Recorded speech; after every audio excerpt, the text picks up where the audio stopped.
तो आज हम लोग क्लास 12 चैप्टर नंबर 13 का सेकंड लेक्चर स्टार्ट करेंगे। इसके पहले कल हमने क्या बताया था आपको? क्या क्या बताया था? एटम के बारे में, न्यूक्लियस के बारे में, आइसोटोप्स, आइसोबार, आइसोटोन्स, ठीक है ना। इन सब का मास फाइंड किया था, इलेक्ट्रॉन, प्रोटॉन, न्यूट्रॉन का चार्ज क्या होता है, ये सारी चीजें फाइंड की थी और आपको बताया था, ठीक है ना। आज हम एक्सप्लेन करेंगे आइंस्टीन का एक इंपॉर्टेंट रिलेशन, जिसे आइंस्टीन मास इक्विवेलेंट रिलेशन बोलते हैं, मास एनर्जी इक्विवेलेंट रिलेशन। ये 3 मार्क्स का बोर्ड में आता है, आपको ध्यान रखना है, इसलिए थोड़ा अच्छे से पढ़ना है। तो हेडिंग लगाएंगे सभी।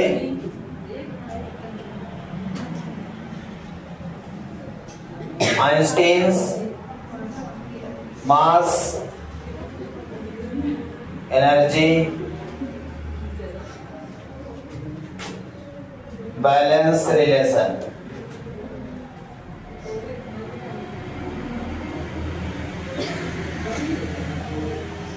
Einstein's mass energy equivalence relation करेंगे हम लोग।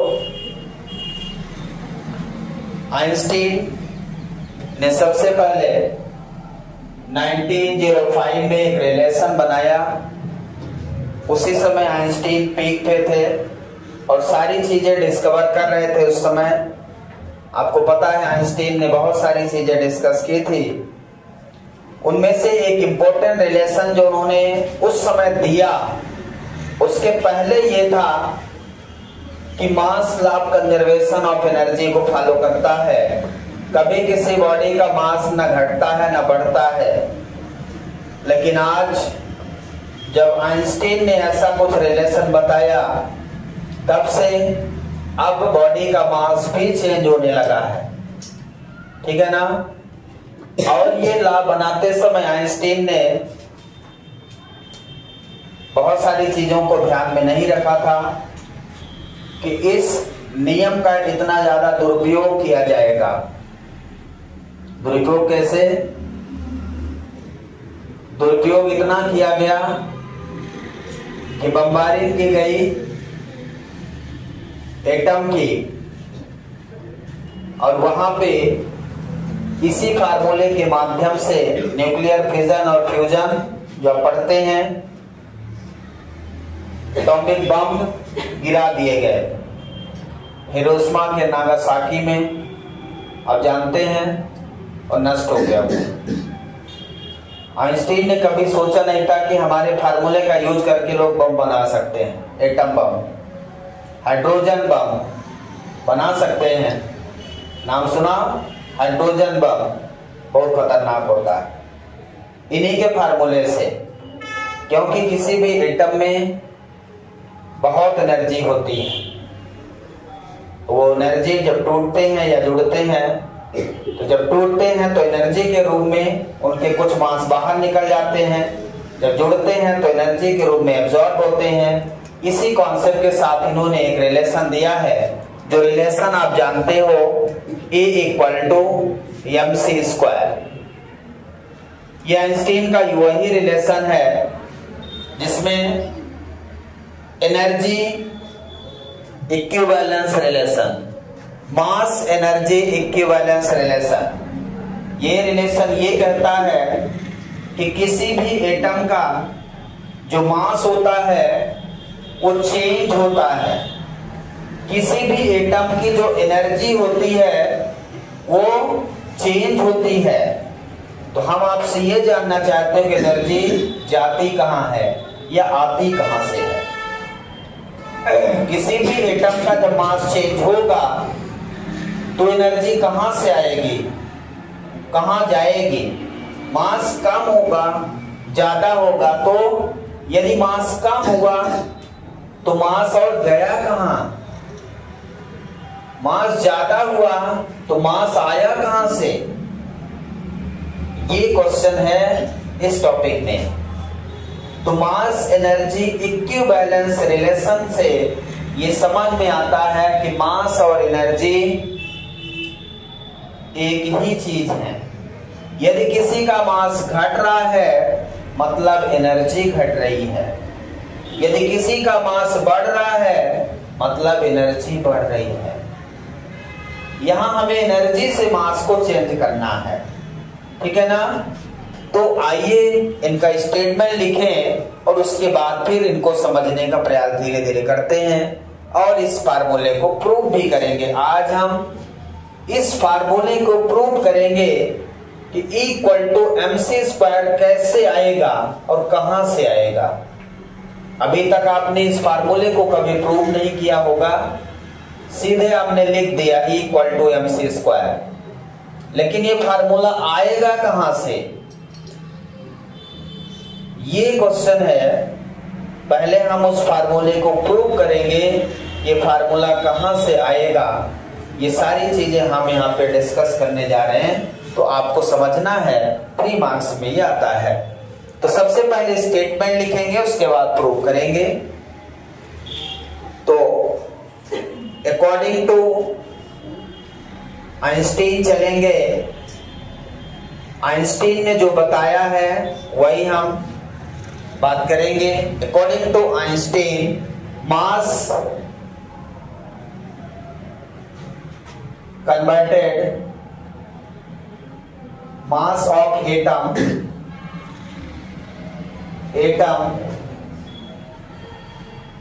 converted into energy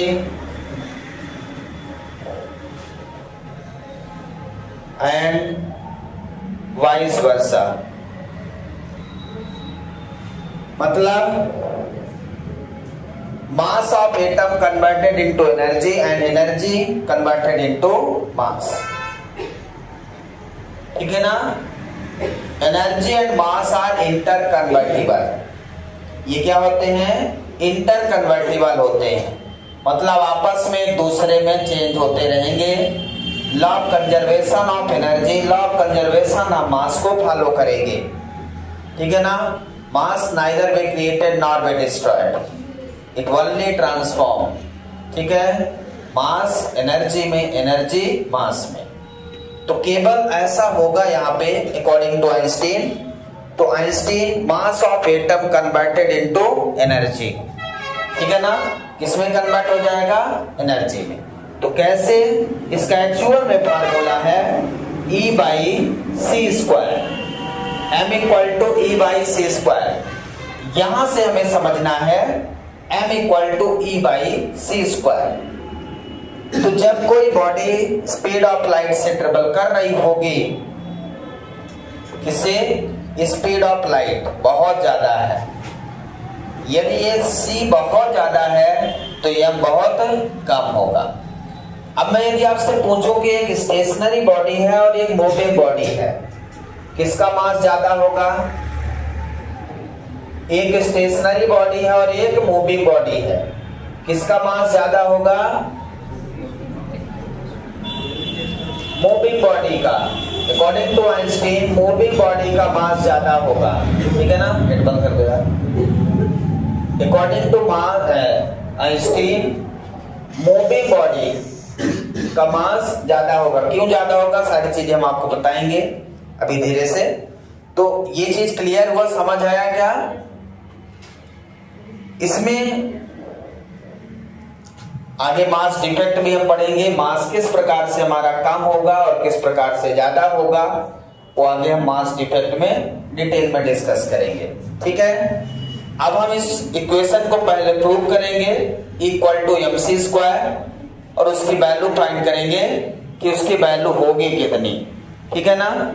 E=mc² की वैल्यू कितनी होगी इसे प्रूव करेंगे। तो यहां तक लिख लिया आपने। अब आइए इसको प्रूव करते हैं। तो मास ऑफ एटम की बात करेंगे, किसी पार्टिकल का मास का फार्मूला आइंस्टीन ने क्या दिया था, ठीक है ना। The mass of particle m = Einstein ने दिया था m0 / √2 1 minus b square by c square. ये आइंस्टीन का दिया गया फार्मूला है जिस बेसिस पे इन्होंने बताया है कि किसी भी पार्टिकल या एटम का मास चेंज होता है। इसमें m0 जो हमारा है ये रेस्ट मास है, रेस्ट मास। फोटोन का रेस्ट मास कितना होता है? 0 होता है। फोटोन का रेस्ट मास कितना होता है? 0 होता है। ये वही फार्मूला है, ठीक है। अब आपको ध्यान रखना है, इसको हम प्रूव करने जा रहे हैं। m मास है, m0 रेस्ट मास है, ठीक। अब इसमें क्या करते हैं, इस फार्मूले को हम कैसे लिख सकते हैं? m0 divided by 1 minus b square by c square का पावर 1/2। रूट को हम पावर 1/2 लिख सकते हैं। क्या लिख सकते हैं? पावर 1/2, ठीक है। अब इस पावर को हम ऊपर ले जाएं तो क्या फार्मूला बन जाएगा? बोलिए, m0 1 minus b square by c square का पावर -1/2। ये ऊपर ले गए वैल्यू, ये वाली वैल्यू को ऊपर ले गए तो पावर नेगेटिव हो गया। अब यहां पे क्या फार्मूला लगाएंगे? बोलिए, 1 minus 1/2 b square by c square. हमने फार्मूला लगा दिया, कौन सा? Binomial theorem. बाइनोमियल थ्योरम क्या कहते हैं? 11th में आपने पढ़ा था, यदि 1 प्लस एक्स पावर n है तो 1 प्लस nx हो जाता है। जो पावर रहता है वो x के साथ मल्टीप्लाई हो जाता है बाइनोमियल थ्योरम में। तो यहाँ पावर कितना है? -1/2। x ये है, इसके साथ मल्टीप्लाई हो गया, -1/2। पावर क्या हुआ? इसके साथ मल्टीप्लाई हो गया, देख सकते हो। पावर क्या हो गया? मल्टीप्लाई हो गया। किसके कारण हुआ? बाइनोमियल थ्योरम के हिसाब से। तो बाइनोमियल थ्योरम आपको ध्यान रखना है। तो m इक्वल टू कितना हो जाएगा? m0 1 minus minus plus b square by 2c formula बन जाएगा।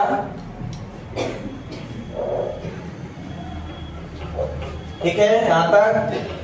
अब अंदर इसमें मल्टीप्लाई कर दो m0 का, तो m equal to m0 plus m0 v square upon 2c। इस m0 को इधर ट्रांसफर कर दें तो कितना हो जाएगा? m minus m0 equal to m0 v square upon 2c,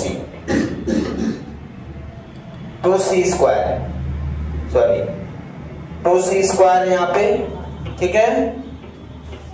अब यहां से c स्क्वायर को इधर मल्टीप्लाई करते हैं,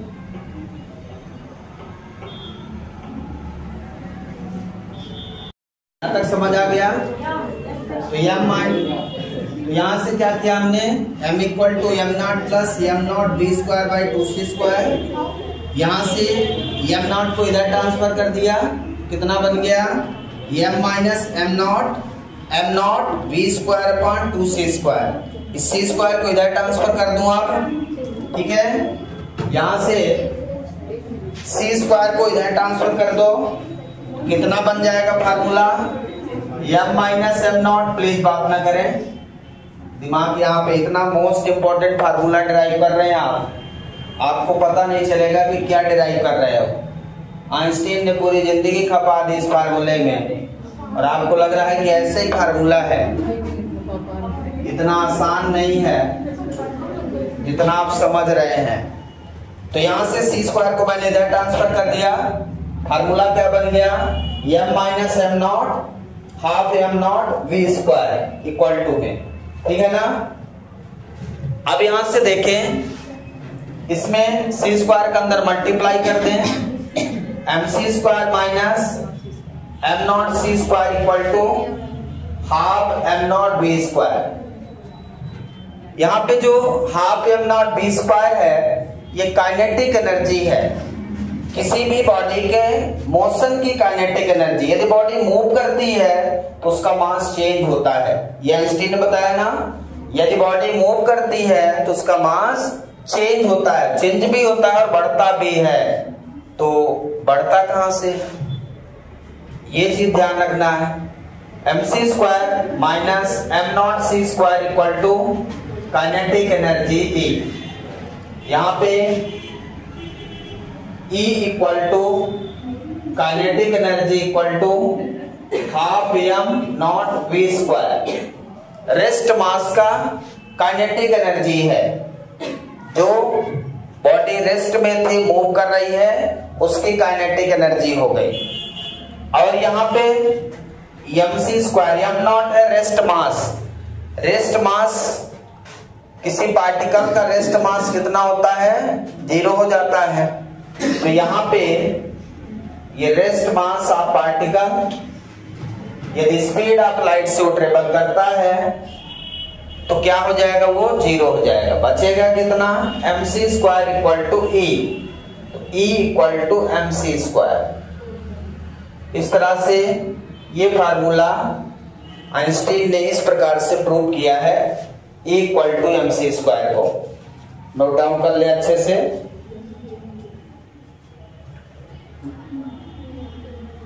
ठीक है,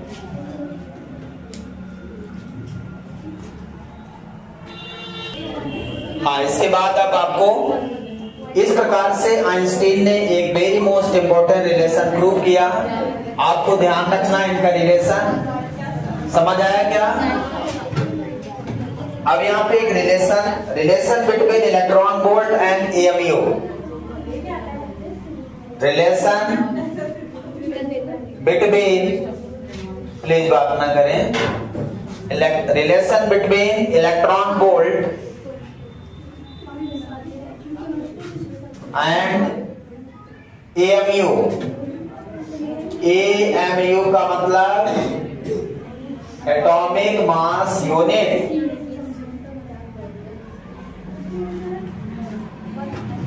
atomic mass unit 1 marks objective है। ये 1 मार्क्स का ऑब्जेक्टिव आपसे पूछता है पेपर में, तो ध्यान रखिए। किसमें रिलेशन पूछ रहा है, मार्क्स बताता चल रहा हूं, आप लिखते चला करिए, है ना। उतने मार्क्स का आपको पता तो रहे कम से कम। ये जो चैप्टर हमारा है ये 5 मार्क्स का चैप्टर है, ठीक है ना। टोटल 5 मार्क्स, 7 मार्क्स का नेक्स्ट चैप्टर रहेगा। 7 मार्क्स पीछे पढ़ चुके हैं, उसके पहले 7-8 मार्क्स पढ़ चुके हैं, टोटल 19 मार्क्स। आप इसकी वैल्यू कैसे फाइंड करेंगे, इक्वल टू mc² से equal to mc²। m mass of atom है, मास ऑफ न्यूक्लियस है, ठीक है ना। तो एटॉमिक मास कितना होता है, एटॉमिक मास कितना होता है, 1.67 इंटू 10⁻⁻27 kg। ये हमारा एटॉमिक मास होता है, ठीक है। एटॉमिक मास पढ़ा है नहीं पढ़ा, एटॉमिक मास कितना होता है, 1.67 10⁻⁻27 kg। C क्या है, स्पीड ऑफ लाइट है, स्पीड ऑफ लाइट। बोलिए कितना, 3 × 10⁸ मीटर पर सेकेंड। अब यदि यहां पे वैल्यू रखेंगे तो जो भी आंसर आएगा जूल में आएगा, क्योंकि E क्या है, जूल में। तो जूल में निकाल लीजिए। इसकी वैल्यू कैसे फाइंड करेंगे, E equal to mc², m 1.67 10⁻⁻27 kg into speed of light 3 × 10⁸²। ठीक है, इसकी वैल्यू कितनी आ जाएगा, 1.67 10⁻⁻27 इंटू 9 × 10⁻16 मल्टीप्लाई कर दीजिए, बताइए कितना आएगा। 1.49 10 to पावर माइनस 10। ठीक है, मल्टीप्लाई करके बताइए, चेक करिए कितना आ रहा है।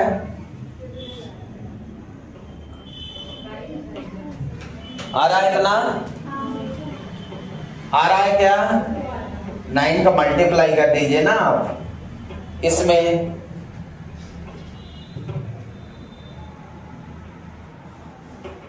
ठीक है, तो ये वैल्यू आ जाएगी 1.49 10 पावर माइनस 10 जूल। किस में आ गई ये वैल्यू? जूल में। आपको किस में चाहिए? इलेक्ट्रॉन वोल्ट में। किस में चाहिए? इलेक्ट्रॉन वोल्ट में चाहिए एनर्जी। ठीक है, तो इलेक्ट्रॉन वोल्ट में जो वैल्यू चाहिए उसके लिए 1.6 मतलब चार्ज ऑफ इलेक्ट्रॉन से डिवाइड कर देंगे, तो कितना आ जाएगा ये वैल्यू?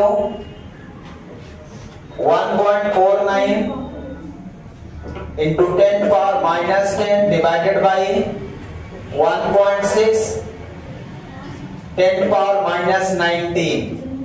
अब ये वैल्यू आ गई इलेक्ट्रॉन वोल्ट में। जूल को कन्वर्ट करेंगे तो चार्ज ऑफ इलेक्ट्रॉन का ऊपर नीचे गुणा करेंगे। ठीक है ना, किसमें? 1 joule equal to 1.6 10 power minus 19 electron volt. Sorry, 1 electron volt equal to 1.6 10 power minus 19 joule. यही होता है फार्मूला। ठीक है, तो यहां आपने जूल की वैल्यू निकाल लिया है। अब आपको क्या चाहिए? Electron volt. ठीक है, तो 1 जूल की जगह क्या रख देंगे वैल्यू? यहां से 1 जूल की वैल्यू कितनी आ जाएगी? बोलो, 1 जूल की वैल्यू कितनी आएगी? यहां से इसको डिवाइड कर दो 1.6 10 पावर माइनस 19, तो ये क्या हो जाएगा? 1 जूल। किसकी वैल्यू हो गई? 1 जूल। तो इस 1 जूल की जगह पे हमने क्या रख दिया? इस 1 जूल की जगह पे क्या रख दिया? ये वैल्यू रख दिया। कितना?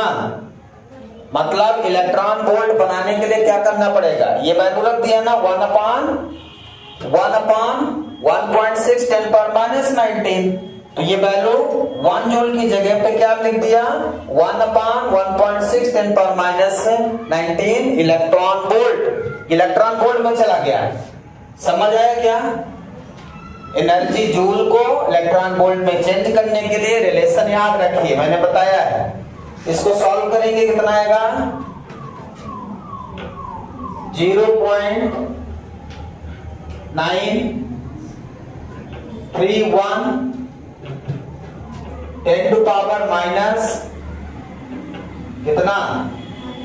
9 plus 9 0.931 10 to power plus 9 electron volt.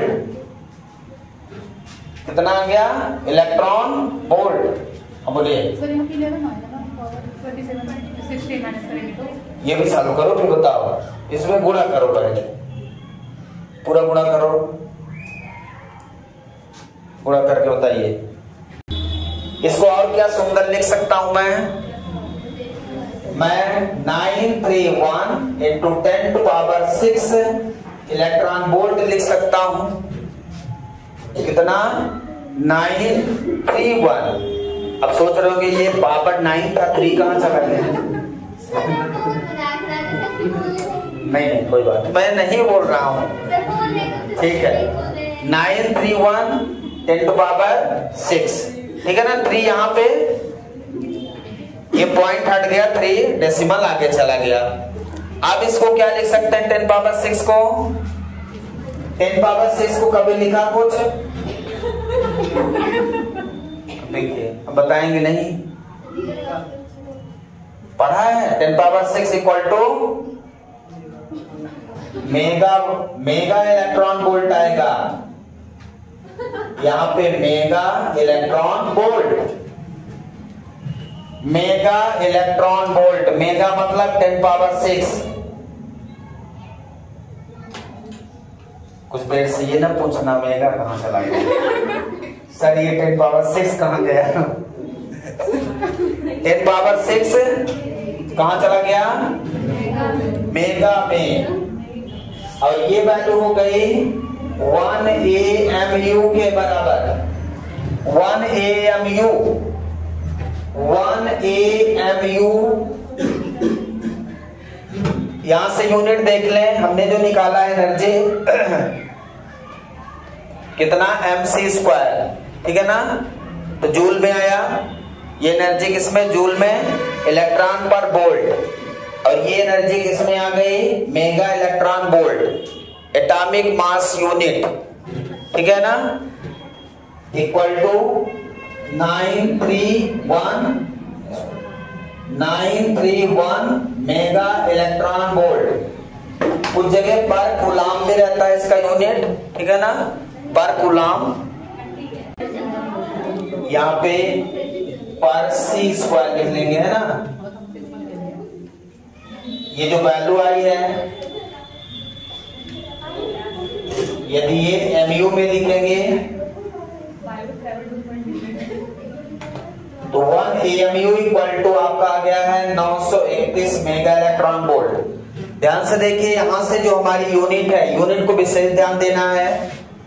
ये एनर्जी की यूनिट आई है mega electron volt, 931 equal to आया है, इक्वल टू कितना आया है, 931 मेगा इलेक्ट्रॉन वोल्ट। ये एनर्जी की यूनिट आई है।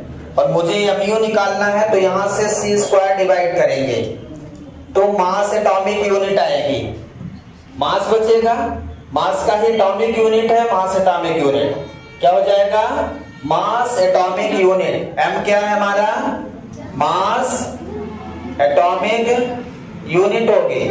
मतलब जब m इक्वल टू निकालोगे तो वो मास एटॉमिक यूनिट होगी। तो यहां क्या मिलेगा आपको, ये एनर्जी की यूनिट थी मेगा इलेक्ट्रॉन वोल्ट, किसकी थी, मेगा इलेक्ट्रॉन वोल्ट। उसमें c² से डिवाइड करोगे तो जाके वो किसकी मिलेगी, 1 AMU की यूनिट मिलेगी। किसकी मिलेगी, 1 AMU की। तो ये यूनिट याद रखिएगा, ठीक है ना। कहां से आई है, इस फार्मूले से। क्लियर है। 1 मास ऑफ न्यूट्रॉन इतनी वैल्यू होती है। 1 एटम का मास है 1.67 10⁻27 kg, ठीक है।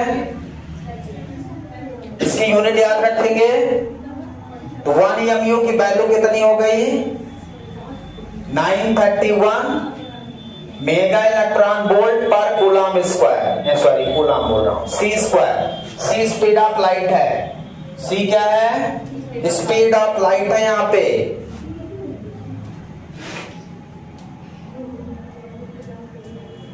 कई बार ये फार्मूला पूछा गया है, ध्यान रखना आपको। तो 1 AMU की वैल्यू को 931, एक प्रकार की ये एनर्जी है। 1 AMU atomic mass unit energy है, ठीक है ना। कितनी होती है, 931, 931 मेगा इलेक्ट्रॉन वोल्ट। ये 1 मार्क्स ऑब्जेक्टिव है, 1 मार्क्स का ऑब्जेक्टिव पूछा है कई बार पेपर में, इसलिए आप इसको याद रखेंगे, ठीक है। अब आगे क्वेश्चन करेंगे।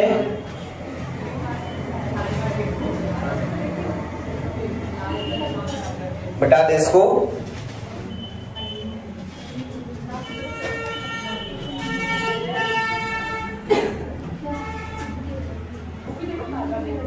Find the energy equivalence of 1 atomic mass unit. Find the energy equivalence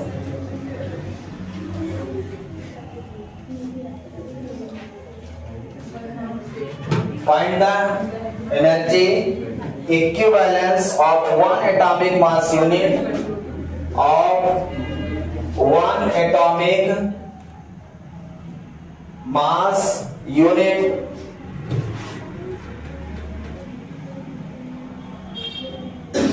first in joule and then in MeV. First in joule, then in mega electron volt, पहले जूल में फिर मेगा इलेक्ट्रॉन वोल्ट में। Using this expression the mass defect of oxygen atom दिया है,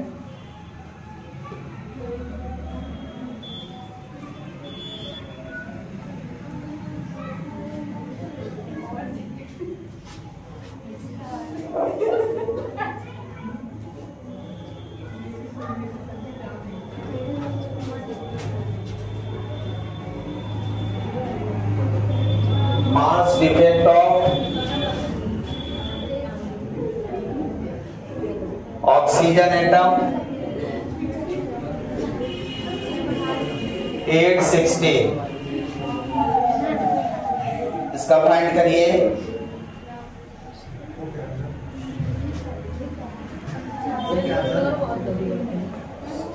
mass defect DEFECT solve करिए उसी तरह से, सिंपल है, आंसर वही आएगा आपका।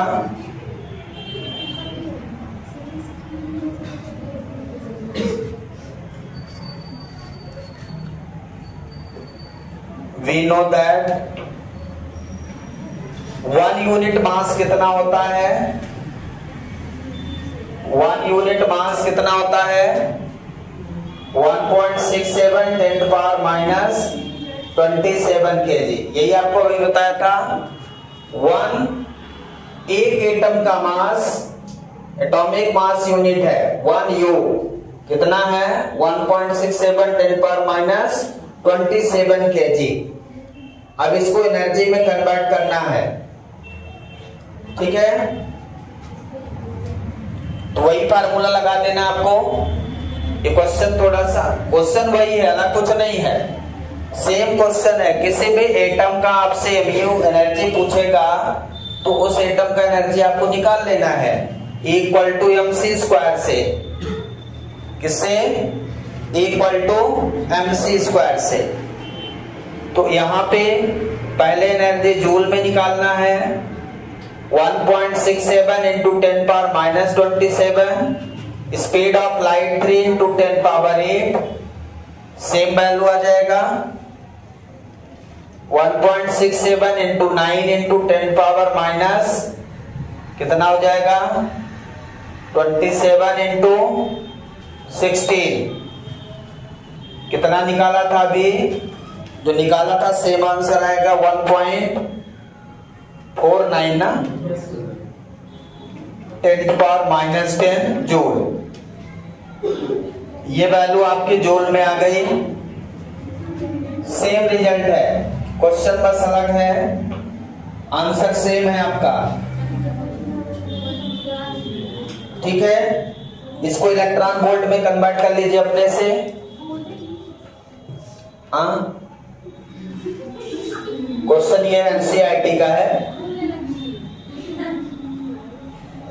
सेम क्वेश्चन है, आंसर भी सेम है। अब इसको क्या करेंगे? बदल लेंगे अपने से उसी तरह से 1 इलेक्ट्रॉन वोल्ट। इसको इलेक्ट्रॉन वोल्ट में भी, मेगा इलेक्ट्रॉन वोल्ट में निकालना है, मेगा इलेक्ट्रॉन वोल्ट और जूल में। इसमें निकालना है मेगा इलेक्ट्रॉन वोल्ट और जूल में। तो मेगा इलेक्ट्रॉन वोल्ट में कितना आ जाएगा? इसको डिवाइड कर दो, किससे डिवाइड करोगे? 1.6 10 power minus 19, तो कितना आ गया था? 0.931 into 10 to power 9 electron volt. तो 931 इंटू 10 power 6 इलेक्ट्रॉन वोल्ट। अब ये आ जाएगा 931 मेगा इलेक्ट्रॉन वोल्ट। यही निकाला था, ठीक है? कितना आ गया? 931, और 1 यूनिट में निकालेंगे, एटॉमिक मास यूनिट में, तो कितना आ जाएगा? ये 1 U या 1 AMU, तो ये आ जाएगा 931 मेगा इलेक्ट्रॉन वोल्ट पर C स्क्वायर। ये C स्क्वायर में निकालना है, तो ये जब C स्क्वायर से डिवाइड करेंगे तो ये एटॉमिक मास यूनिट में आएगा। समझ आया क्या? C स्क्वायर से डिवाइड करेंगे तब जाके ये एटॉमिक मास यूनिट में आएगा, बाकी ये मेगा इलेक्ट्रॉन वोल्ट में रहेगा। तो एटॉमिक मास यूनिट की वैल्यू निकालने के लिए हमें यहां से C स्क्वायर को डिवाइड करना पड़ता है, क्योंकि एटॉमिक मास यूनिट क्या है? Unit of mass. Atomic mass unit, mass equal to होना चाहिए यहां से क्या होना चाहिए? मास। तो यहां पे क्या करेंगे? C स्क्वायर से डिवाइड कर देंगे। क्लियर है? C स्क्वायर से डिवाइड कर दिया आपने, सेम रिजल्ट आ गया। ठीक, बाकी कल पढ़ेंगे।